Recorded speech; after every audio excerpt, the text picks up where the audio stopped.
Clara felt a chill shoot through her body as she glanced in the rearview mirror. For the last few days, there had been an unfamiliar car behind her, slowly following her every move. Though she was frightened, she had eventually grown accustomed to it. Little did Clara know that the car had been following her for weeks, as the anonymous stalker had slowly become obsessed with her. Clara watched as the car slowly followed her all the way to school in the morning, and then back home again in the evening. It was almost as if the driver was watching her every move. She wanted to tell somebody about it, but was scared of what might happen if she did. Though the stalker never made contact with her directly, it felt like he was always watching her from afar. He seemed to have access to her every move and gradually became a constant presence in her life.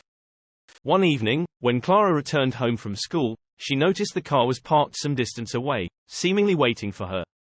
She quickly ran inside, her heart racing with fear. As she watched through the window, she noticed that the car was now parked directly outside her house. Clara ran to the phone, quickly dialing the police. After reporting the car and its location, Clara waited nervously in the living room. When the police arrived a few minutes later, they found the car empty, but Clara still felt a chill run through her body.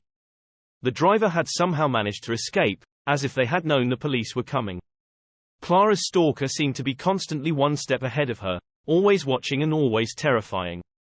Though the stalker hung in the shadows, he followed Clara everywhere, even to her job and social gatherings. He constantly stayed just far enough away so that she could never quite make out his face. The events of the following days only heightened Clara's fear, as she found notes slipped under her door that she knew were from the stalker. He seemed to know every detail of her life, and Clara lived in dread of what he would do next. Clara eventually contacted the police again and gave them whatever information she could, but the stalker seemed to elude them. He was still out there somewhere, watching and waiting. Finally, one evening, Clara was walking home from school when she spotted the strange car parked outside. Filled with fear, she ran as fast as she could until she reached her house. When she got inside, she quickly locked the door and peered out the window. The car was still there, seemingly waiting for her, and a figure was sitting in the driver's seat, obscured by the shadows. Clara quickly ran to the phone and dialed the police. As she waited for help to come, she could hear the sound of someone banging on her door. It was the stalker, and he seemed desperate to get inside. Eventually, the police arrived, but by then it was too late. The stalker had already made his way into the house, and he had Clara in his grasp. The police quickly apprehended the stalker and brought him to justice. Clara's stalker was sent to prison, but she never felt at ease again.